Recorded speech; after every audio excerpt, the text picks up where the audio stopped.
Here we are, and welcome to a very special rock and roll history, future, everything episode of the Friday Night Movie Podcast, because we are here with May Pang, the subject of The Lost Weekend, an incredible documentary about May's life. And I want to start it in the world of rock and roll. Yes, it does talk about your fascinating, creative, and loving relationship with John Lennon. But to me, the starting point in this film is really you are a rock and roller at heart, someone who loved the music. And that's where I feel like the story starts. Someone who loved the music, and you got to be in that world. Let's start there. What started your love of rock and roll? Well, music has no boundaries, and that is the big thing. It has no boundaries. It transcends across the universe. Literally, you talk to anybody, they don't have to know your language. You play them something, they either like it or they don't like it in a way, or they could, but they could relate to it. They can hear something and relate to the music. And that's really what it comes down to. And it gives you all sorts of emotions. So if you're, depressed, certain songs bring you up. Or a song, most of the time, most of these lyrics have words that describe how you feel or how that you cannot say, but they've said it for you.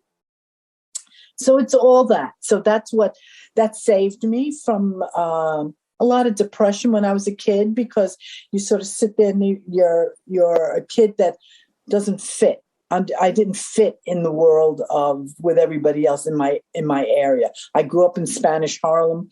That's not where my community of Asians were. I'm not in Chinatown. So it felt a little lonely. It felt a little bit of, God, I felt awkward. That's the word. Well, I wouldn't have believed you were awkward, because the first word that comes to my mind after rock and roller is you're an entrepreneur, because you walked right into Apple Records and you... That is just the most impressive thing. At 19, right? At 19. I can't... That is... You got to have... It's just turning 19. I was still 18 when I walked in. And that is unbelievable. They said, do you have these skills? You said, yeah, and I'm going to work hard.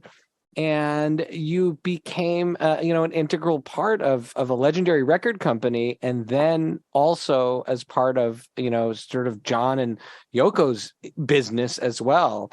That is not the kind of thing that is not luck.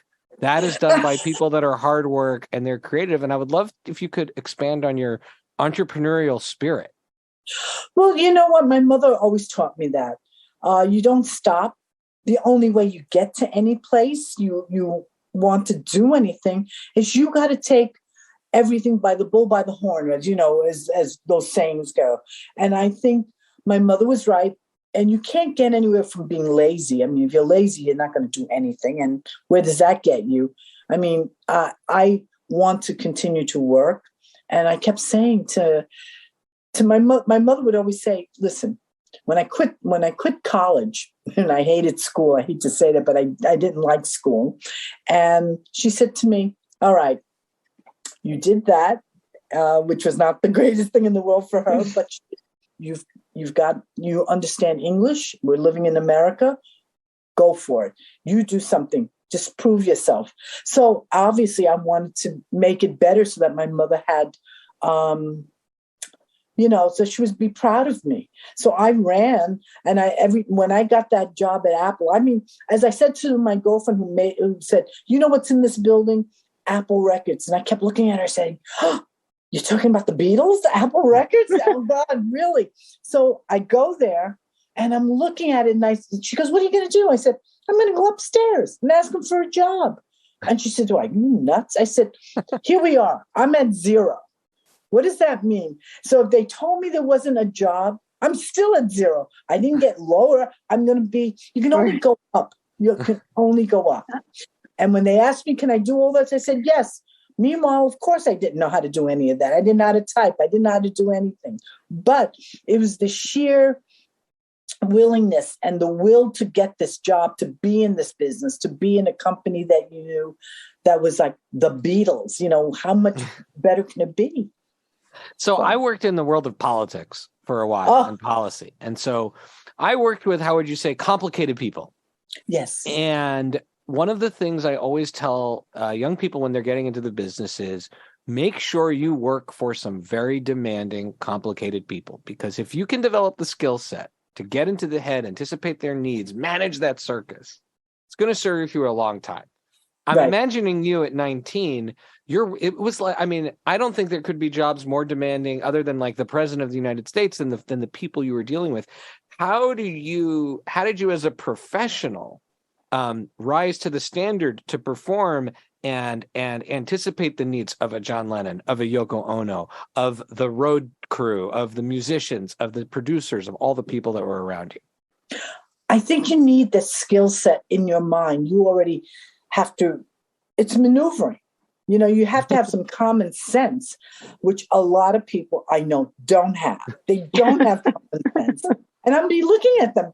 I mean, come on, you sort of sit there and you go, I don't know. Did you really think that was a good idea? You have to have that skill to say, okay, do I want that person to do this for me? Or what do I do? Here's Yoko Ono saying to me, she's in town to make a film. She wants 365 pairs of legs to be donated to people. So, and you know what? And I didn't know how to do anything, but she goes, here's my phone book. Start calling these people. And I'm talking about, you talk about politics, you're talking about people like Jackie Kennedy, or Andy Warhol, or, you're talking about these prominent names that you're reading. You go, oh my God, I'm going to have to call these people. What do I say? So, you made the first couple, you're just sort of winging it. But by a couple more, you have to have done something really, say, what are you going to say to these people that's going to bring them to the table? At least get an answer. Now, I don't expect them to say yes. I mean, can you imagine, Jackie, will you come in and donate your legs? But I did have your skill set of saying, all right, this is what I'm going to do. I called up and I said, hi, I'm John and Yoko's assistant. They're making a movie and it's, called Up Your Legs Forever. And they're trying to get 365 pairs of legs and donate them for peace. Would you please like to come in and do something and then donate your legs for peace? And they would say, what are you looking for? We're just trying to shoot you, meaning you film you from your toes to your thighs. Now, then it leads to what else is going on. Yes, but that's how you start off and to gain the confidence. And, people did come in. Some. I'm not saying your confidence is right. Your confidence is amazing. Yeah. Truly. And very inspiring. I know Lily, we talked about this in our pre-conversation, but I know Lily really wants to know, you have asked a lot of questions. You've been in a lot of rooms, but I guess it seems like maybe it was the 80s when you were doing rounds of interviews. We were kind of amazed at the questions people are willing to ask you. Lily, do you want to take? Right. Oh, okay, Lily. Yeah, I find that just I could ask you, if a million questions, but there was the utmost respect for you and your privacy. And I'm curious about what kind of music you like and what kind of music you like that you produced. And, creative questions may be related to probably, obviously, the most famous person we all know that you were connected to. Sure, those are obvious things, but they asked you some very intimate questions as if the access to you and your personal life because of him is a free-for-all for everyone. And it's so true. I was curious how you handled that. I think you have to handle it. I would always think, what would John do? And you either turn around and you say, okay, we'll make it somewhat of a not a joke, but to make it more comedic, to make it more relaxed, and say, what would you like? Of course, yes, I know they were asking questions, very intimate questions, and either you say, I'm not going to answer that, or be very coy about it, but be truthful. Because the minute you start to answer it and you take it too serious, they come after you more. Like a Howard Stern. We all know that he was coming after me, but if you can't roll with it, then you really Oh my can't. God, but that's so graceful and such a beautiful way to go through life, because the position you're having in, my goodness. Geraldo, Oh my God. pounding you over, your life choices and questioning. This is something that I found really interesting. In the 80s, it seems like you were being questioned for telling your story as if you were somehow taking advantage of it. I feel like as compared to what people are willing to do with microseconds of fame today and exploit them, you are a primary resource, a participant in some of the most important musical events in history. Just the story, I call it the Here and There story because I have had the record of Elton John's Here and There forever.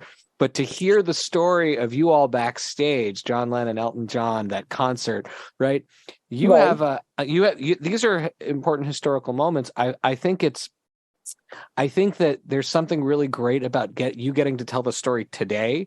Do you find that the questions are more substantive today than they would have been, and it's more sensationalized in the 80s or another time when it was seen as more scandalous? Probably, you're right. What it is now is that I've been around, and the source, because everything that I've said is true. I don't have, like someone said to me, I love the fact that you're doing these things. What you did back then with me when I interviewed back then is the same answer that you're giving today. And I said, it's very easy when you're telling the truth. There is nothing to change. I don't have to think about the storyline, So it is that. So it's when they find out and they go down the list, they find out that what I've said, and yes, I was there. That's the thing. They want to say I wasn't there. They want to trivialize it. And that's fine. If that's what you think, that's what there. It's that trolling, and I do also not like when people do that to other people who are not. Right. I'm luckily for me, I said, okay, I've gone through it, but I've seen the younger set. It scares me that when they can't handle it and they don't know how to roll with that type of thing, so it becomes harder. I feel bad. One of the things that I think gives your story and it makes the film so powerful is you have the receipts. You have the validation. Well, Lily, go ahead on the pictures. Every time I thought there was one picture, I'm like, oh, no, there's 30 more. No, and also when the fact that and I feel like this comes off very sincerely and honestly, you weren't trying, what you said about there's one, famous person in this household. You weren't trying to take the stage or center stage, and you were there as a supportive, creative, romantic partner. And then in all these photos, they always zoom in and you're on the background, you're sitting next to someone, you were there, literally there over and over and over again. And not trying to take the spotlight, but there. And it's sort of, my mind was blown at the amount of footage that there is. So was I, because I saw half of them. I never saw some of those before. And it's true when they would come in, when they came in, because I let amazing. I let the producer directors go do their thing. I did not want to micromanage because that doesn't help the film for anyone on any level of any filming. So I said, you're doing it on me. If this was another film, we're talking about another film, that's different. It was about me. And I said, if I come into the picture and if I say, oh, I don't like the way I look, that throws everything off. I had to be able to let it go. Of course, they did show it to me after it was all finished. Now, if there was something that didn't work, obviously they would honor that. But you would speak up. I just really said, well, I said, that's fine. And when it came to the narration, I finally saw I had to redo all the wording, and talk about it and get over it. So that was in one time I did see the whole film. Oh, excuse me, when I have the pollen. Oh my God. Oh, yeah, there's a lot. No. We are dealing with it quite a lot here as well. It's like everyone's got extra pollen this year. So the other great validator, other than this trove of photos, and again, there's the famous picture of John Lennon in the New York City shirt, and we have your picture taken from the side, right? Right. Yes, Like, true. which is like amazing. There's so many. I had that like postcard up in my room when I was little. That. That was taken off John from and from our rooftop. Yeah. Our what I used to call back in the old days tar beach, because it's a tar roof. And it was a very hot day. It was in August, so yeah. Wow. Melting. Oh my God. The other great validator of the story, and I love the way the filmmakers do this, because there's a reveal in a sense at the end. I don't think I'm giving anything away by this, but there's very few new direct to camera interviews, but the one that is there for most of the time, other than you, is Julian Lennon. Right. And the love. I didn't expect that. Yeah, I totally didn't expect that. You don't often. How I feel emotional. like you don't often see him that much, I don't think. And the love that is between you two is so deep and so genuine that it's really it's so moving. Thank you. Julian and I have a very wonderful relationship. And it's also because I've had, his mother and I were very, very close. And it's because I wanted the relationship of him with his father so much. And his mother understood where I was going. I was talking to somebody about, we had relationships. How do you deal with it with somebody from before? Everybody comes to a relationship with baggage, a majority of us. There's only like maybe a couple percentage, maybe 3%, 5% of the world where it's the first time you don't have any baggage. You will really do, whether you've been married before, whether you've done anything, you've dated, you come with something.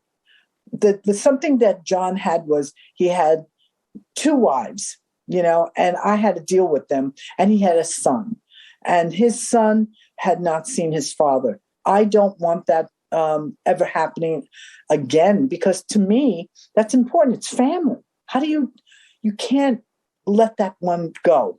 And that was the whole thing. But so you were so young though, like to have such insight, because you're saying that now and you're a mother now, but then I was 20, young. I wasn't that smart. Right. Like you were a young woman, and to be able to pick up on such a sensitive subject and an emotional part of someone's life. Yeah, I also had that because my father didn't, I was a girl, and in the Chinese culture, the girl is not worth anything at the time. And it was only boys.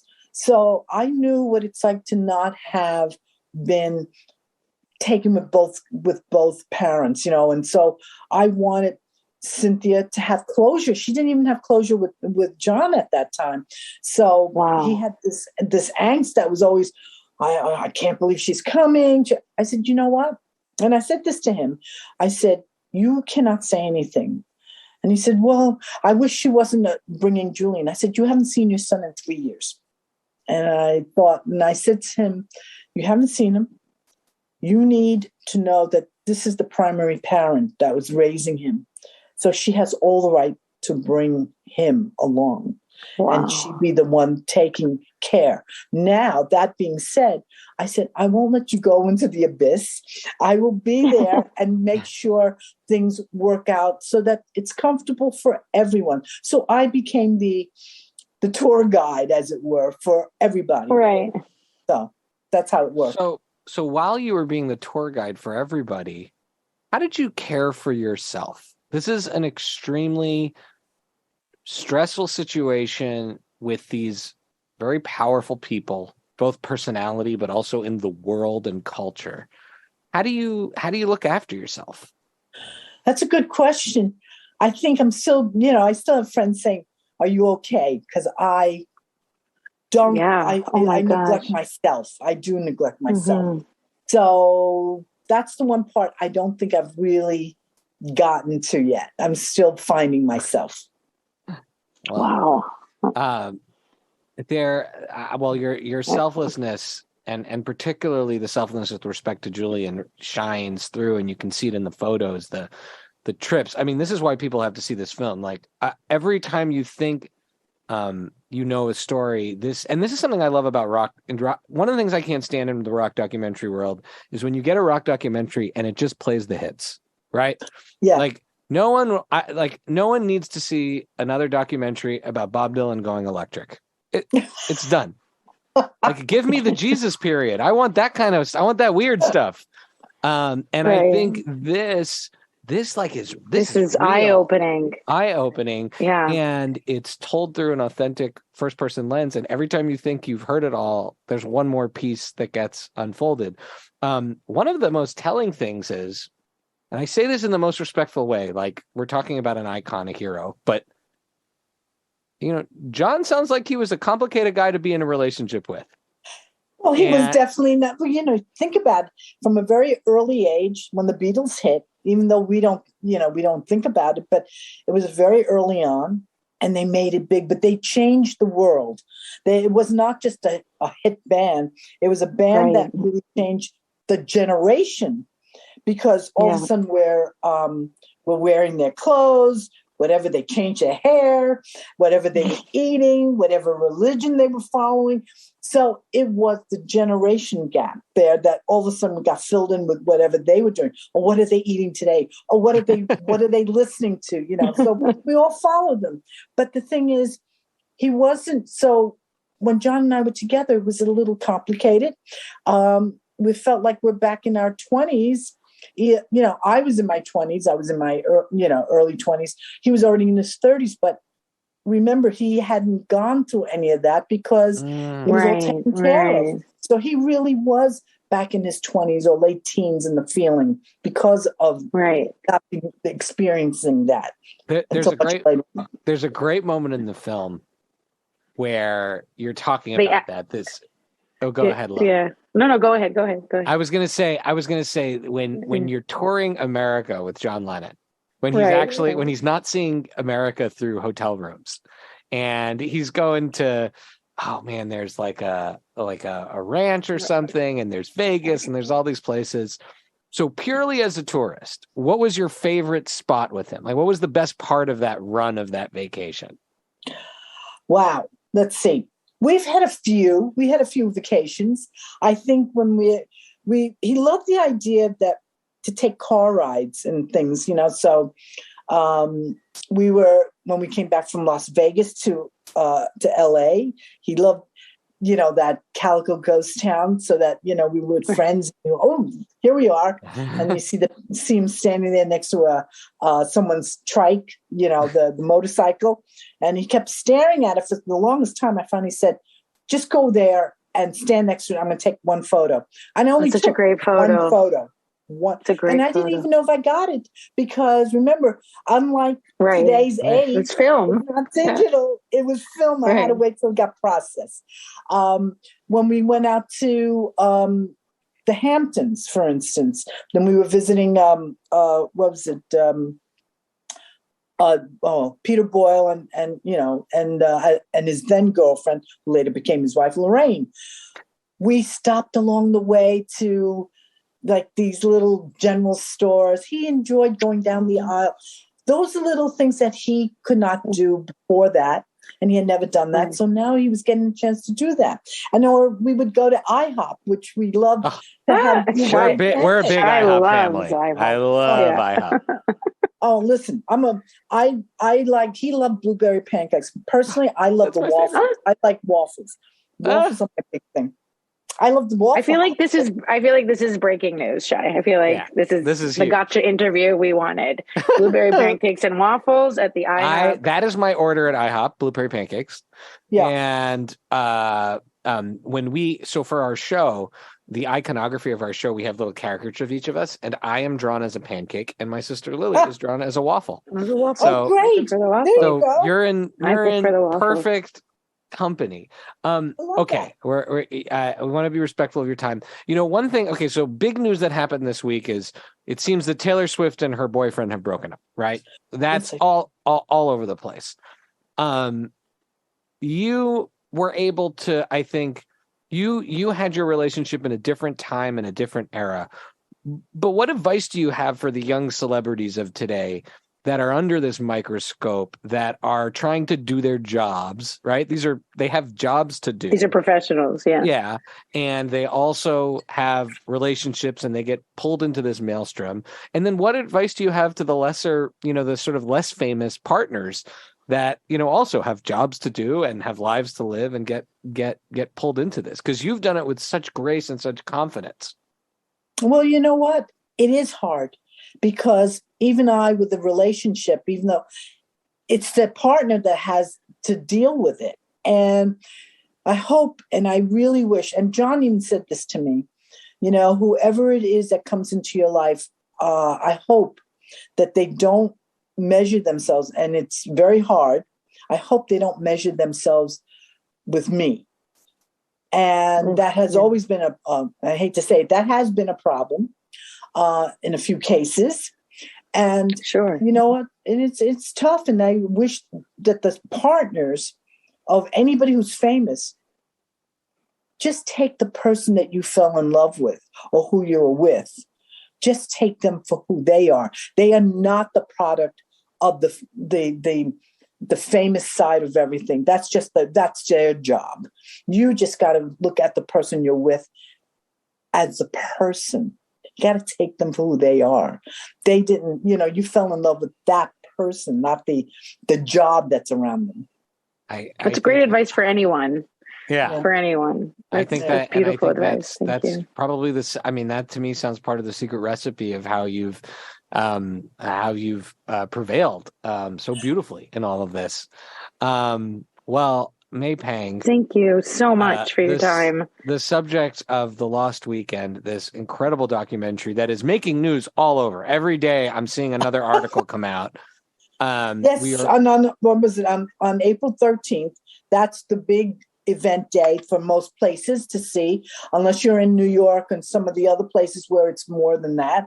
There'll be longer, but everybody should go out and buy tickets. They have it at the Lost Weekend tickets.com, and they can find out where they can see this movie. And we will make sure that link is in all of our stuff. And this movie is not just, I just want to say this again for people. This movie is not just for Beatles fans or music fans. This is a story about relationships, about entrepreneurs, about America. I mean, about America. Yeah, I think about history. I think this is an important film for everyone to see. I hope everybody get a chance to see it as well. Oh, I'm also doing a photo exhibition. Photos that I heard. I can't wait. That is so exciting. Where's the photo exhibition going to be? Or is right it traveling? Now, I've got places that my partner is putting together. I'm going to be in, it'll be on the website somewhere soon. I have Toledo coming up. I've got Detroit, Milwaukee. I've got other places coming down into your area. In fact, oh wow. Yeah, and right now, this coming weekend after this, I'm in Los Angeles right now, but going to see the movie with the producers.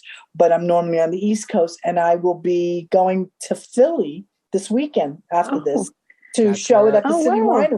So that's where our parents live. Oh well, there. That's where I will be in Philly this weekend. Oh, are you? Oh wow! Yeah, that is so that's cool. At the City Winery. That's incredible. Please come by. Wonderful. City Wineries are wonderful. Those are City Wineries are fantastic. Yeah, I just did one in New York, and I did one in Boston. Kicked it off with Boston, New York, and now I'm doing Philly. So this week on the 15th and 16th, I will be there. Fabulous. Wonderful. Well, thank you so much, oh my May gosh. Pang. Thank you so much. We're so grateful that you joined our family for this little bit of time, and congratulations on the film and your incredible story. Thank you so much. Thank you. Congratulations on the film. Thank you. Okay. See you again soon. Take care. See you again soon, yeah. All right. Bye. Bye-bye. Bye. Thank you.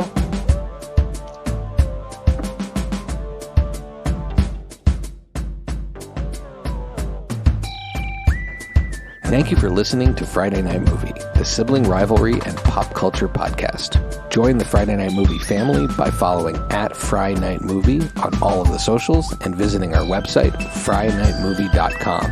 Our theme song is by What Does It Eat?